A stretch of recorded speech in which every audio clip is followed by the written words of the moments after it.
Well, good day, everyone. You got the Bub031 here again. And it's time for another review. This time it's going to be out of the giant box that I did the unboxing video live with at Go Via or Go Home's layout. And we're going to be looking at, right here, the Hawker Siddeley caboose by Rapido Trains.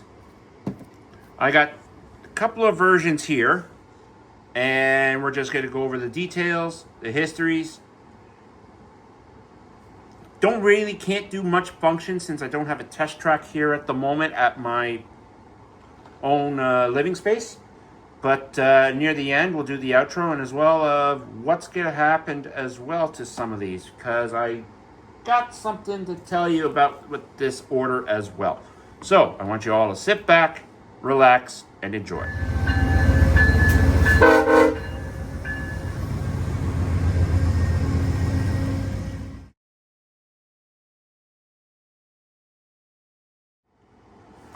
So now that we have the intro done, let's continue on with this review. So the first one I'm going to look at, because it did come in a few versions. The two versions I have here are the CN and the Devco. Now I'm going to actually pull the CN out and show you guys. I'm also going to go over a brief history with this. So right off the get-go, nice little box. It's in English and in French.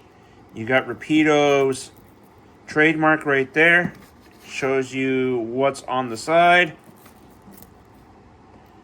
Not a bad little box. Got the little sleeve here.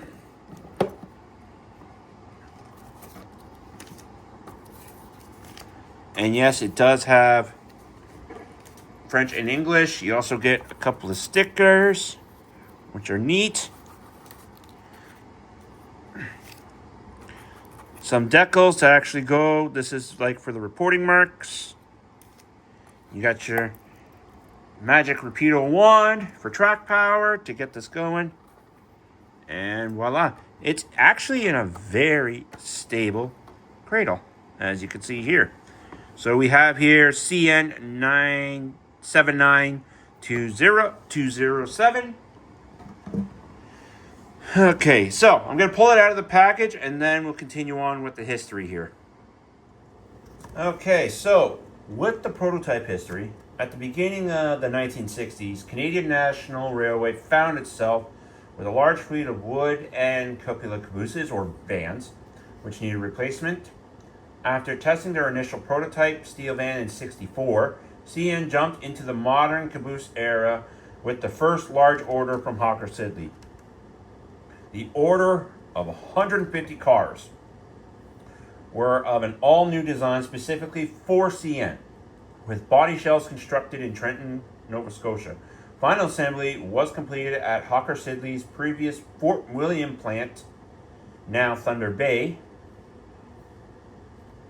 Notable features of these include several modern amenities such as a wool-full cushion underframe, electric lighting and power via the axle-driven generator, roller-bearing trucks, a pair of oil stoves, a refrigerator, a hot plate, and much more. Numbered 79200 to 79349, these were delivered in 1967 and quickly became favorite with crews. With the success of these cars, many of the design features were also applied to CN's home-built Point St. Charles van, which completed the modernization of CN's caboose fleet in the mid-70s. A few changes were made to these cars over their 30-year service lives with CN, but there were a couple of paint schemes changed over time. Initially, the cars featured body-colored orange, stepwells, and end cage, which were gradually painted black over time. Some cars were also modified for international service into the USA and featured FRA-compliant windows and glass with yellow side sills and end striping to signify that service. Cape Breton Development Corporation, aka DevCo, in Nova Scotia picked up a couple of Hawkers which were renumbered into the 9100 series and painted in a distinctive green/yellow stripe scheme for use in their coal train service. One of these, 9106, was later sold to the Ottawa Central Railway and was returned to CN ownership in 2008 after the OCR folded back into the CN system. The Hawkers, as they became affectionately known as, enjoyed long careers in CN service, with many remaining until the end caboose operations in the mid-90s. Due to the accident condition, many of these were sold off to museums and can be seen preserved across the country. So, these guys actually have a great career. What I'm also going to do is just show you some differences between a Point St. Charles and a Hawker Siddeley. So bear with me.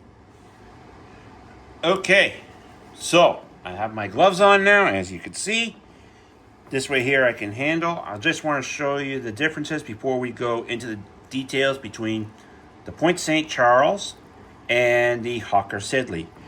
So, as you can see, it's different placing with the actual logos.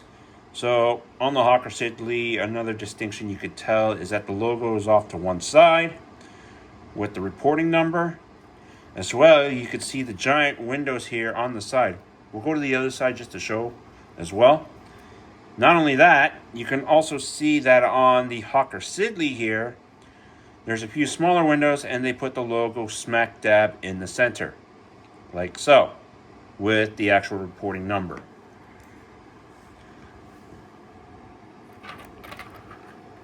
Now, I'm going to just pick these up. As well, you can tell sort of with the Hawker Siddeley, the Point St. Charles, it's got tilted windows, like tilted windows, whereas the Hawker Siddeley has a straight flat cupola, as you can see there.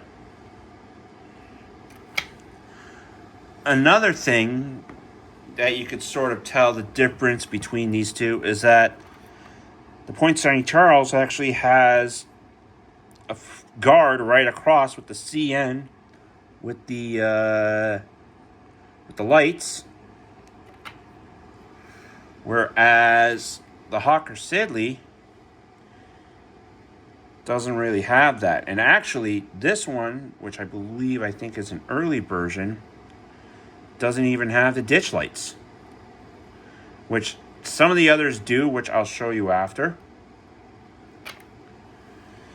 Not only that, on the Point St. Charles, you can see that the door is off to the side a little bit, whereas on the Hawker Siddeley, it's centered. Not only that, the windows on the Point St. Charles are bigger than on the Hawker Siddeley.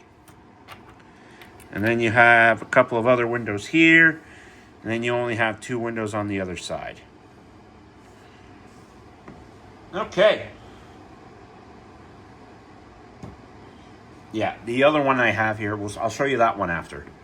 So, we're going to continue on now with the Hawker Siddeley into the actual full-on details. So another thing with this, before we actually go over the detail, is I'm going to show you the spots where the magnets are to actually activate on the locomotive, your functions and all that. Since I don't have a track to actually light that up, but if you watch the live stream, you'll see that the DevCo one was actually lit up too. So, with the working lights, I'm just going off the paper here, the caboose, it just uses track power, and it's also got a resistor and a keep alive in it. This way here, your caboose is not flashing when it goes over a dead spot. So there's 6 spots, which I will show you on the actual locomotive with the magnet on where to activate everything. So On the far end here, you got a magnet here, which activates the markers on this side. You also have the interior lights and step side lights right here on this side. Up in here, you have the cupola magnet on this, and then for the other half of the locomotive, on this side, you have your interior and your end markers as well, slash your light control switches and all that. And then for your track inspection lights, your control switch is actually right here on this side of the locomotive where the magnet is. Okay, so other than that, let's go over the actual details of this fine little piece of rolling stock. Okay, so out of the box, you can see all the independent grab irons and such. Very, very clean paint. As well, later on, I will probably be adding some of the decals for that. You can see some of the photo etch stuff here. You got rubber MU hoses, couplers on the side. On the top here, you got your marker lights, like so. Independently applied parts, very clear glass. You can actually see inside. If you have a magnifying glass, you'll actually be able to read some of the fine print. Yeah, you also, if you look right up under here, you can actually see an inspection light on the side. You got independently applied parts. You could see everything here. And you could see what's actually inside in the actual caboose. Up top, you can actually see seats inside as well. And apparently you can take this off and put actual decoders in this, like sound decoders and all that, to actually keep with your functions and all that and such. So you got your applied parts. Underneath, which Rapido is most famous for, is all the underbody detailed, including all the brake reservoirs and all that. You also got your MU hoses here. I believe on the later versions it says it was black, but as delivered, they are yellow. As well, here's your pickups right here, as you can see, just from that alone. So this is your wheel pickup. So your resistor is inside, but there technically is room to actually put a decoder if you wanted to. But yeah, that's pretty much it with the caboose. We're going to do a bit of a rolling resistance test as well here, just to see how it goes. So now we have it on our small little piece of track. It has very, very little rolling resistance, which is good. And barely any body wobble, which is very neat. Okay, so we're now going to finish off with the outro and plan on something on what's going on with these cabooses. Okay, so just to let you guys know, I got these from PWRS, which I initially thought that I only asked for the two, one CN, one in Devco, because I was actually, a bit of a story, I actually was going to change the Devco one, which I have here, into an Ottawa Central caboose, which is not that hard. All I got to do is just blotch out the logo and blotch out the Devco and put OCRR. But when the order came through, I think I may have accidentally hit it twice, and I actually got 2 more cabooses. So I actually have 4 Hawker Siddeley cabooses. So what the plan is, because I actually got two of the same road numbers, with the CN ones, I actually switched out with Go Via or Go Home. I switched out a caboose there, and he gave me one that actually has ditch lights. So I have one with no ditch lights and one with ditch lights. The one with ditch lights, which is the late version, as you can see here, is $79,291. But I do have two Devcos that are the same, as you can see here. They're both 9106. So I was thinking, and one of my friends actually gave me an idea of, instead of trying to sell it, I'm going to keep it and utilize it as a shoving platform with my industry in the future of cruise. So this guy, even though cruise doesn't have a shoving platform, I'm going to get it painted of what the cruise locomotive, the GMV1, and the future GP9RM look like. I'm going to grab that and have it painted like that too.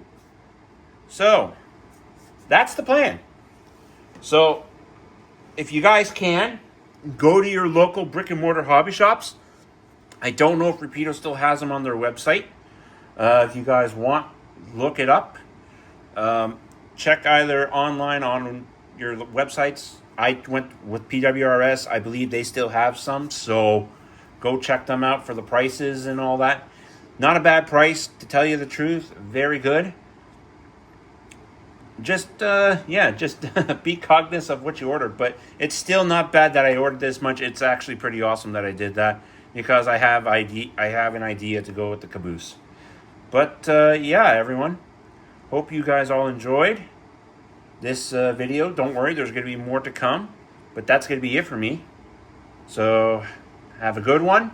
And as always, make sure the signal's green and keep moving down the line.